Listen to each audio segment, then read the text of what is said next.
FoodMed, a alimentação com informação.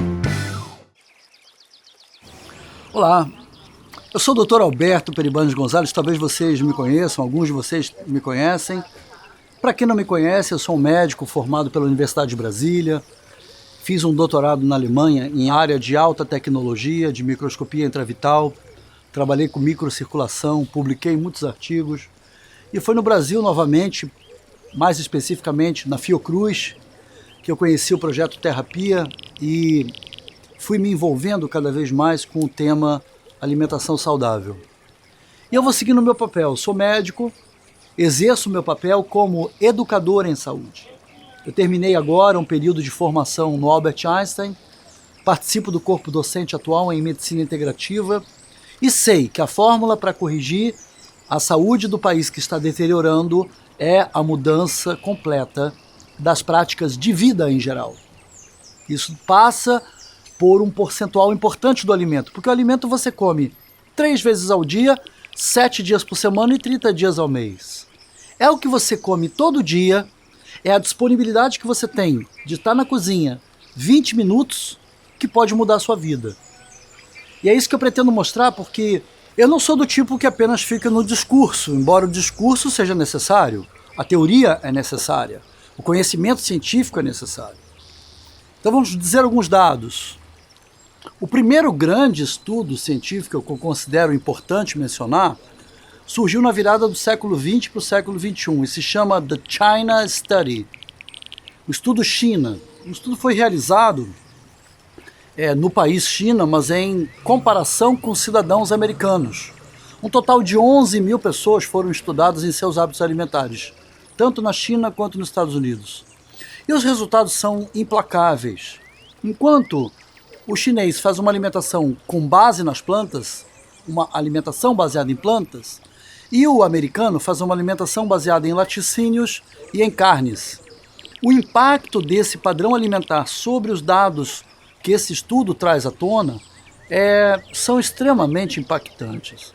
Então, para ter uma ideia, o nível mínimo da média do colesterol do americano equivale ao nível máximo da média do colesterol no chinês. Isso porque Colin Campbell, que conduziu esse estudo, percebeu que o chinês come um prato com muito arroz, é hábito do chinês comer arroz, e com muitos vegetais. E essa combinação de arroz com vegetais, embora seja até calórica, comparada com outros tipos de alimentos, ela não compõe com o aumento do colesterol. E esse estudo deu origem ao termo Plant-Based Diet, que é, em inglês, a dieta baseada em plantas, e que eu traduzo por alimentação baseada em plantas, porque senão a gente já vai ficar observando isso como se fosse mais uma dieta. Não é mais uma dieta, é um padrão alimentar. A gente precisa mudar o padrão alimentar. O brasileiro não encontraria muita dificuldade em fazer isso, porque o brasileiro já se alimentou bem. Lá pelos anos 70, pelos anos 80, ainda se comia alimentos in natura no Brasil. O arroz e o feijão faziam parte da dieta de todo brasileiro. Só que nesses últimos 40 anos, muita coisa vem mudando. E a alimentação também do brasileiro se tornou uma alimentação processada. E essa alimentação processada com predomínio de açúcar, de farinhas e também de carnes e de laticínios fez com que a nossa curva de diabetes subisse de forma bastante significativa. Assim como os casos de doenças cardiovasculares e o pior, o número de mortes por doença cardiovascular vem subindo no Brasil. Um outro aspecto bastante negativo é o alto consumo de medicamentos. Então o brasileiro é um dos maiores consumidores de medicamentos no mundo. Uma taxa que equivale ao consumo de agrotóxicos na nossa plantação, na nossa agricultura. O Brasil é o maior consumidor de agrotóxicos no mundo. Então nós estamos vivendo uma situação que é bastante ambígua, mas que é facilmente explicável. E cuja solução, que embora possa parecer bastante complexa, é factível. Bastava haver vontade política. Mais do que isso, bastava que a política não fosse vinculada às corporações, porque é um problema corporativista. Esse padrão alimentar instituído no Brasil, ele é devido a um padrão que envolve as faculdades de nutrição, as faculdades de agricultura e as próprias faculdades de medicina. Porque isso está envolvendo o agrotóxico e o transgênico na agricultura, isso envolve o padrão processado na alimentação e isso envolve o padrão de medicamentos alopáticos na medicina. Então eu acredito, e volto a mencionar, a minha forma de trabalho é uma forma de medicina integrativa, mas com base na alimentação. Porque nada mais integrativo do que a alimentação. A alimentação nos integra ao meio natural, ao meio social, à estrutura fundiária do país, a estrutura de distribuição, o modelo econômico, o modelo social e a própria política. Então, quando adotamos um padrão de alimentação baseado em plantas, estamos escolhendo, por exemplo, se nós queremos florestas sendo derrubadas e queimadas, ou se nós estamos escolhendo que florestas sejam plantadas para nos fornecer alimentos. Sim, porque no novo padrão alimentar, nós poderemos receber o alimento da floresta, na forma de castanhas, na forma de palmito, na forma de cogumelos, na forma de alimentos que vêm de uma fonte que depende da cobertura vegetal, e não o contrário. Então a questão, além das mudanças que são de diversos níveis, nível econômico, político, social, a gente precisa de uma mudança no padrão cultural. E nesse padrão cultural são muito válidas todas iniciativas para educação em culinária. Ou seja, as escolas de culinária saudável precisam proliferar nesse país. As pessoas habilitadas em dar aula de culinária saudável precisam proliferar nesse país.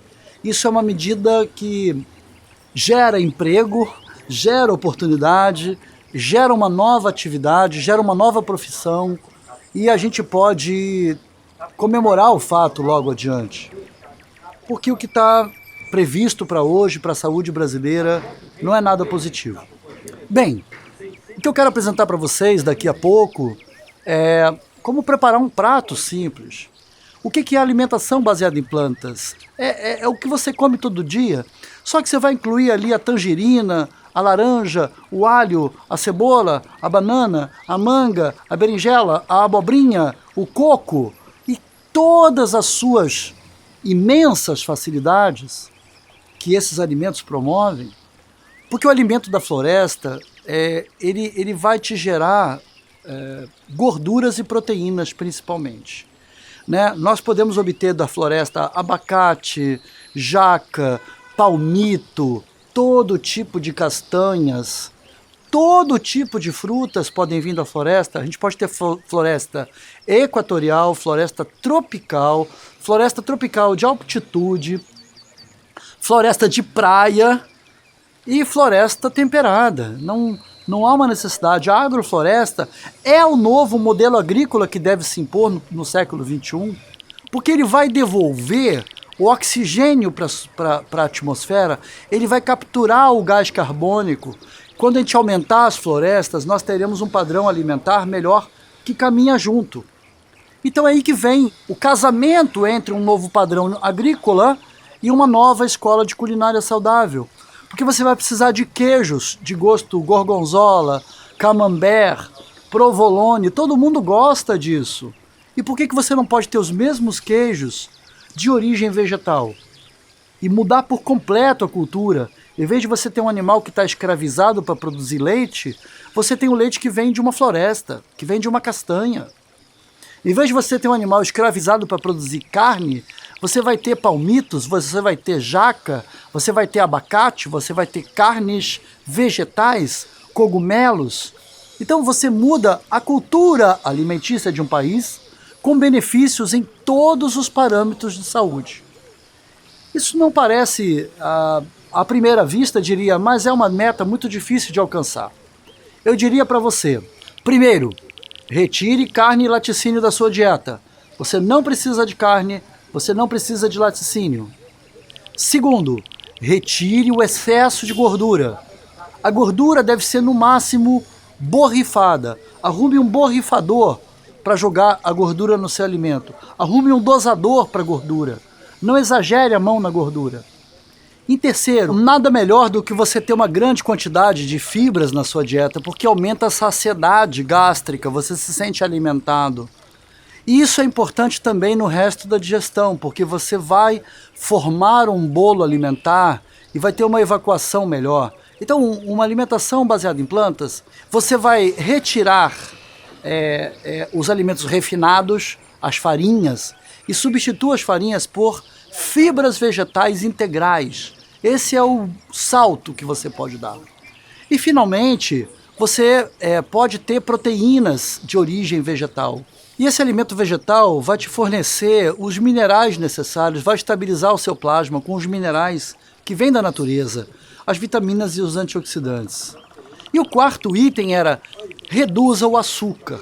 Reduza o açúcar refinado. Você pode manter e deve manter, dependendo, óbvio, do seu médico, do seu nutricionista, orientar. Então não há nenhum problema de se alimentar de algumas frutas, mas escolha as frutas de padrão mais cítrico e menos as frutas doces. Mas enfim, a fruta é algo que eu deixo liberado mesmo, porque mesmo o diabético, conheço diabéticos que comem frutas à vontade, porque se adota o padrão que eu estou dizendo, que é o padrão da alimentação baseada em plantas, esse efeito é neutralizado. E o último item desses 5 itens seria: faça suplementação vitamínica, e principalmente da vitamina B12. E é por isso que o profissional chamado nutricionista está sendo cada vez mais necessário. Adote um nutricionista, adote uma nutricionista. Fale para ele as suas ansiedades, as suas necessidades. É o nutricionista que vai conversar com você sobre aquela necessidade enorme de comer carne, sobre aquela necessidade enorme de comer laticínio. E, pasme, acredite, se a nutricionista tiver uma formação de nutrição funcional, ela vai te dar um substituto que cumpre completamente com aquela necessidade alimentar. Você nunca vai sentir necessidade de nenhum tipo de alimento. E a própria nutricionista pode te dar suplementação vitamínica. A vitamina B12 é muito necessária, a suplementação naqueles que tenham optado por um padrão de alimentação baseado em plantas exclusivamente vegano. E cuidado, aqueles que dizem: não, mas eu tomo leite e não preciso de B12, cuidado, se o teu leite é pasteurizado, você vai precisar de B12 sim. E muita gente que come carne acha que tem B12 na carne, mas a carne que é passada por fritura e cozida e assada, ela perde a B12 também. Então, independente de você ter optado por um padrão vegano exclusivo, suplemente a B12, dose a B12 uma vez por ano e faça a suplementação, porque a falta de B12 é algo bastante sério e que leva a consequências corporais bastante danosas. Bem, é isso que eu tenho para te dizer. Quem quiser conhecer mais sobre o meu trabalho, leiam o livro que eu acabo de lançar, Cirurgia Verde. Ele tem 7 capítulos de fisiologia que explicam como o teu corpo funciona e como que a alimentação baseada em plantas vai fazer efeito no seu corpo. E também ensina várias receitas e vários métodos de culinária. E também nos procure, o nosso ambulatório fica no interior de São Paulo. O site para me encontrar é fácil, www.doutoralberto.com. Procure nossos cursos também. Em nossos cursos você terá a oportunidade de aprender diversas técnicas com o nosso padrão de trabalho presencial e artesanal. A gente trabalha junto com você para entender essas questões da fisiologia, essas questões da culinária. O livro Cirurgia Verde te dá esse apoio e ao final dele, bem no final, existe um modelo biogênico. Se você é um gestor em saúde, se você tem interesse em uma mudança de saúde na sua região, procure falar conosco e conhecer o nosso trabalho. Nós poderemos treinar uma equipe completa da sua cidade, do seu município, e que possa iniciar uma atuação desse nível. É de uma mudança de padrão alimentar que surgirá um novo padrão de saúde. É necessário vontade política e é necessário que o profissional, que é o meu caso, o profissional saia do seu pedestal. Eu sou um médico, mas eu boto a mão na comida. A nutricionista que trabalha comigo bota a mão na comida. As pessoas que trabalham conosco entendem essa mudança filosófica. Você não deve ficar num pedestal acadêmico no qual você é intocável. Pelo contrário, vá para uma mesa, junte-se com as pessoas, prepare alimentos junto com ela. E é isso que eu vou fazer com você agora. Que tal aceitar um convite para participar do meu almoço de hoje? Estou te convidando para almoçar comigo. Vamos fazer uma receita deliciosa de arroz negro, um arroz proteico e que tem gorduras do tipo ômega. Vamos fazer um guisadinho de vegetais flambadinhos de leve numa frigideira fraquinha, de calor fraco. E vamos comer também um cabelinho de abobrinha desidratado num desidratador, que vocês vão conhecer hoje também o que é um desidratador. E detalhe, nós vamos ter como entrada um queijo gorgonzola de caju, quer dizer, a origem do queijo é a semente do caju. E um queijo camembert aqui nesse espaço lindo no Jardim Botânico, que é o espaço da Cíntia Brant e da Verena Bushler. E sintam-se convidados a vir visitar esse espaço, no qual eu me sinto também muito bem-vindo, muito bem recebido. Então vamos lá? Tá com fome? Vamos comer juntos agora alguma coisa. Até logo.